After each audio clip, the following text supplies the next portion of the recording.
12:03, já estão entrando no ar, obrigado pela companhia. Neste momento os termômetros marcam 29 graus. Dia ensolarado hoje, sem chance de chuva aqui na nossa região, né? No J1 a gente fala sobre a situação de todo o estado de Goiás. O governo decretou ontem estado de calamidade financeira, situação muito preocupante, e a gente vai falar sobre esse assunto hoje. Nós vamos mostrar também que servidores continuam tentando encontrar uma solução com o governo em relação aos salários que estão atrasados. E você vai ver ainda. Por causa da crise financeira do estado, 2 restaurantes comunitários de Lusiânia fecham as portas. Polícia traça linhas de investigação sobre a causa da morte do agente do Distrito Federal. Ele foi assassinado em frente a um restaurante de Valparaíso. No futebol, a equipe do Lusiânia já está preparada para o Candangão deste ano.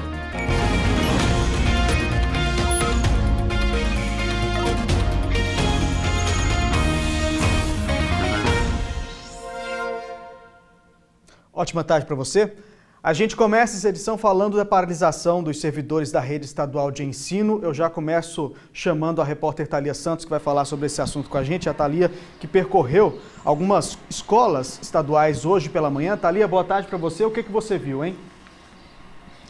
Oi, Anderson, boa tarde para você, boa tarde a todos. Olha, o que a nossa equipe encontrou foi um cenário bem diferente do que a gente está acostumado num dia comum de aula. Nós encontramos algumas escolas de portas fechadas, em outras os professores até estavam do lado de fora, mas nos garantiram que hoje não iriam dar aula. Mas também não são todas as escolas que aderiram a essa paralisação. Hoje, agora há pouco, eu conversei com a presidente do Sintego aqui no entorno, a Cláudia Albernaz. Ela explicou para a gente o que levou esses profissionais a aderirem a essa paralisação, que ficou definida aí pelo Sintego ontem, logo depois de uma reunião do sindicato da categoria com uma comissão do governo estadual lá em Goiânia. Vamos ver. O sindicato ontem, após a assembleia, convocou todas as escolas a fazer o ato de paralisação até quarta-feira, para que eles permaneçam de portas fechadas até o retorno da conversa, né, da reunião de quarta-feira. Após quarta-feira, não sendo possível entrar em um consenso entre o governo e a categoria, o sindicato convocará uma assembleia geral para o indicativo de greve. A paralisação, então, ficou a cargo de cada profissional, de cada escola. Eu estou aqui com uma lista do número de escolas de algumas cidades aqui do entorno que aderiram a essa paralisação. Em Valparaíso, são 7 escolas estaduais, 4 delas estão paradas 100% e as outras 3 não aderiram. Em Cidade Ocidental, são 3 escolas estaduais, uma delas está paralisada 100% e as outras 2 estão com paralisação parcial. Aqui em Lusiânia, são 17 escolas estaduais, 6 estão paradas 100% e as outras 11 não aderiram. Em Novo Gama, são 7 escolas estaduais, 3 delas estão com 100% de paralisação, 2 com paralisação parcial e 2 não aderiram. E em Cristalina não teve adesão. A gente vai ouvir agora mais um trechinho dessa entrevista com a Cláudia, em que ela explica quais são as reivindicações desses profissionais. No momento nós estamos reivindicando o pagamento de dezembro, que não foi feito. Nós estamos aí em atraso com o pagamento de dezembro, com férias, 13º, auxílio alimentação, o bônus do profissional, que é pago também a cada semestre, e também a falta de profissionais na área da educação, onde muitas unidades escolares estão sem os professores devido ter sido rescindido o contrato no dia 31 de dezembro de 2018. Na quarta-feira, então, o sindicato da categoria se reúne mais uma vez com o governo do estado. Logo depois vai ser feita uma assembleia e o sindicato vai definir ou não pela greve dos profissionais. Anderson. Ok, Thalia, obrigado por suas informações. Triste notícia, né? O começo de ano letivo tumultuado aqui na região. Bom trabalho para você, a gente volta a se falar daqui a pouco. A gente recebeu uma nota agora há pouco da Seduce, que informou o seguinte, por telefone, disse que ainda está fazendo o levantamento e deve se posicionar sobre essa possível paralisação no início da tarde de hoje. Falando dessa crise financeira do estado, 2 unidades do restaurante Cidadão aqui de Lusiânia fecharam as portas por falta de repasse de verba do governo do estado. Uma dívida que chega a quase R$400 mil. Quem foi hoje no restaurante popular se deparou com essa cena. Fiquei muito surpresa, mesmo porque meu tio ele mora sozinho, né? Não tem tempo de cozinhar. E aqui era o ponto dele fazer a refeição dele. Ele vinha almoçar aqui, sempre dizia que era muito bom. É uma pena que tenham fechado. Por dia são servidas cerca de 600 refeições apenas nessa unidade do restaurante popular aqui em Lusiânia. E por um preço que cabe no bolso de muita gente, apenas R$2. Mas quem precisou almoçar hoje encontrou a porta assim, ó, fechada. Na porta, apenas um comunicado informando que, por causa de algumas pendências, não seria possível continuar com o funcionamento. Eu pensei que era algum aviso de algum feriado, alguma coisa que ele ia fechar, mas não sabia se era sobre atraso de pagamento dos funcionários. As duas unidades do restaurante Cidadão funcionam desde 2016 e atendem mais de 13 mil pessoas por mês, um custo mensal de R$60 mil cada restaurante, mas que por causa da falta de repasse do governo de Goiás, há cerca de 3 meses, inviabilizou o funcionamento. Hoje, o valor em atraso referente aos 3 meses é de R$379 mil. Os R$2 não custa nada, né? E muito barato, comida boa, feita na hora, tem até a nutricionista sempre olhando. É uma pena fazer o quê, né? Por nota, a Organização das Voluntárias de Goiás disse que as 2 unidades do restaurante aqui de Lusiânia foram fechadas por causa da dívida deixada pela gestão passada com a empresa contratada para fornecer as refeições. A Empório Representações, que é a empresa responsável pelo fornecimento, tem o valor a receber do governo que se aproxima dos R$380 mil referentes aos meses de outubro, novembro e dezembro. A nova gestão da OVG esclarece que está empenhada em regularizar essa situação para dar continuidade ao programa. Só que isso ainda não tem uma previsão para acontecer.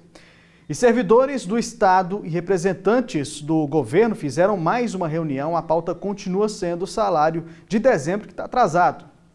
Foram 2 horas de reunião entre os representantes dos servidores e o secretário de governo Ernesto Roller, e um novo pedido de prazo. Ele vai levar o nosso pleito, a nossa proposta para nova avaliação pela equipe econômica do governo, e numa reunião já agendada para quarta-feira às 16 horas, nós teremos então uma nova rodada de negociações onde o governo vai apresentar a apreciação acerca da nossa proposta. Os servidores querem receber o salário atrasado de dezembro integralmente em fevereiro. Centenas de pessoas participaram do movimento em frente ao Palácio Pedro Ludovico. A dívida com a categoria ultrapassa os R$700 milhões. Os funcionários rejeitaram a proposta de receber, a partir de março, o pagamento parcelado em 6 vezes. Tem dinheiro para pagar o Judiciário, o Ministério Público, a Assembleia Legislativa, o Tribunal de Contas. Agora, para outros não tem. Cada um dos 46 sindicatos que compõem o movimento deve propor ações diferentes até a reunião de amanhã, que vão desde mobilizações pontuais e buzinaços até campanhas em redes sociais. A ideia é mostrar força para pressionar a decisão do governo. Se o governo não acatar, nós chamaremos outra assembleia. A Helenice não pode mais esperar.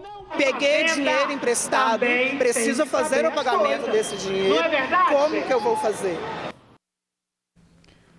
E o governador Ronaldo Caiado decretou estado de calamidade financeira em Goiás. Ele afirma que o estado não tem recursos financeiros disponíveis para que a máquina pública funcione. O decreto vai ser votado hoje na Assembleia Legislativa numa sessão extraordinária.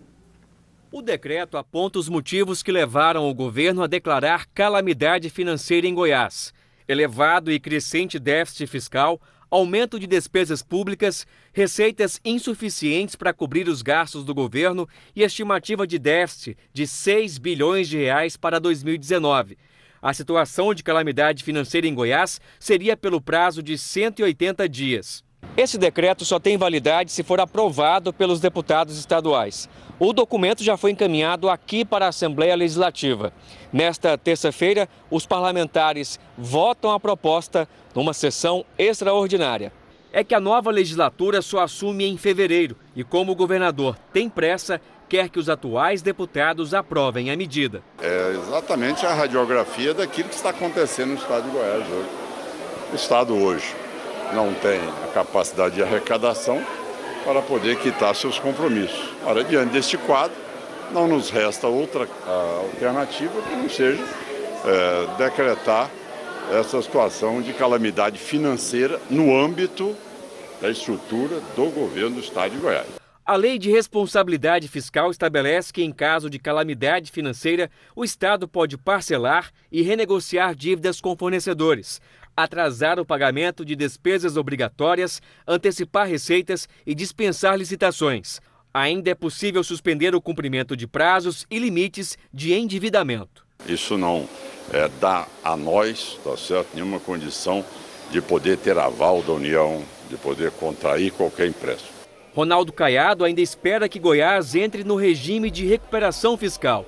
O programa do governo federal pode beneficiar o Estado com o parcelamento maior da dívida pública e a suspensão temporária do pagamento de juros. Técnicos do Ministério da Economia ficaram 3 dias em Goiás avaliando a situação das contas públicas. E agora é esperada uma resposta ao pedido para a inclusão de Goiás no regime. E a alternativa que pode vir do governo federal, nós não temos ainda uma data. O ministro vai chegar no final de semana. Sobre o decreto de calamidade financeira, nós ouvimos o procurador-chefe do Ministério Público de Contas. Ele disse que há mais de 10 anos vinha alertando o Estado sobre o descontrole das finanças e nada foi feito. Isso é uma coisa que o Ministério Público de Contas já alerta há muitos anos. Começamos fazendo isso, eu acho que em 2005, que a metodologia adotada pelo Estado de Goiás não era adequada. Levava o que o senhor chama de uma maquiagem contábil. E é justamente por essa maquiagem que não se vê uma situação caótica nos relatórios de gestão fiscal que a Lei de Responsabilidade Fiscal exige. O ex-governador Marconi Perillo, do PSDB, disse que durante os mandatos dele, todas as obrigações fiscais e financeiras foram cumpridas.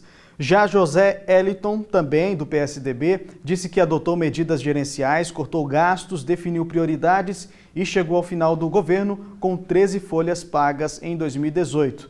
Disse que, inclusive, começou a pagar a folha de dezembro, apesar das dificuldades financeiras e orçamentárias que enfrentou. O Tribunal de Contas de Goiás declarou que a cada ano faz uma profunda análise da situação fiscal do governo. Todas as falhas na contabilidade e carência orçamentária e financeira são sempre apontadas e que em 2018 emitiu a cada 2 meses os alertas previstos na Lei de Responsabilidade Fiscal. Diz também que, sem o Tribunal de Contas, a situação seria pior. Outro assunto agora, a gente está acompanhando o caso do agente socioeducativo do DF que foi morto no último sábado em frente a um restaurante em Valparaíso. O suspeito de ter cometido o crime se apresentou com advogado de defesa. Ele foi autuado por porte ilegal de arma. O delegado plantonista estipulou uma fiança que foi paga e o suspeito foi liberado depois de prestar depoimento. A polícia já está investigando esse caso. A polícia trabalha com 2 linhas de investigação. A alegação do suspeito de ter cometido o crime é que ele agiu em legítima defesa. Disse que o agente teria bebido demais e se apresentado como policial. Inclusive, teria mostrado as algemas. O suspeito, que disse estar acompanhado da mulher e da filha, contou que foi para o carro. Como o agente teria seguido ele, o homem sacou a arma que estava no carro e atirou. Já pessoas ligadas à vítima disseram que foi execução, pelo trabalho que ele realizava. Wagner era agente do Centro de Atendimento Juvenil Especializado de Brasília. Hoje o delegado deve ouvir todas as testemunhas do caso, pessoas que estavam no restaurante e presenciaram o crime. A arma usada para matar o agente foi apreendida. Vamos agora para a primeira rodada de participações aqui pelo nosso WhatsApp 98442-4000. Você de toda a região do entorno pode participar ao vivo com a gente. Vamos dar uma olhada aqui nas mensagens. Tem recado do Francisco de Lusiânia. Sou da quadra 17 do Parque JK. O bairro só está sendo arrumado do lado do estádio Serra do Lago. O lado que fica abaixo da igreja, da Cúria, né, está abandonado. Não temos água encanada, não tem asfalto e nem previsão para que isso aconteça. Está aí o desabafo do Francisco aqui de Lusiânia. Valeu pela mensagem. Recado também da Deuzélia de Lusiânia, o que está acontecendo com a distribuidora de energia Enel. A nossa conta, em média, pagávamos R$200 de energia e agora chegou uma conta de R$680. É uma cobrança abusiva. Detalhe, a gente vai para reclamar, né? Eles dizem que a gente tem que pagar primeiro a conta para vir na nossa casa para ver se tem algum problema no relógio. Essa mensagem da Deuzélia foi uma das várias que a gente recebeu em relação a esse mesmo assunto. Então vamos fazer o seguinte: se você está em casa, está passando por esse mesmo problema, está achando que a conta de energia elétrica está com valor abusivo, porque são muitas reclamações parecidas. Por exemplo, pagavam R$100 nos meses anteriores, agora a conta está chegando a R$300, R$400. Se você estiver passando por esse mesmo problema, mande uma mensagem agora para o nosso WhatsApp, que a nossa equipe vai apurar e vai fazer uma reportagem sobre isso.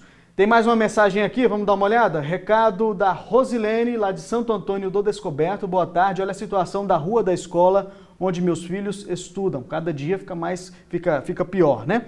Vai voltar às aulas e ainda continua aí do mesmo jeito. Vamos dar uma olhada nas fotos que a Rosilene mandou pra gente?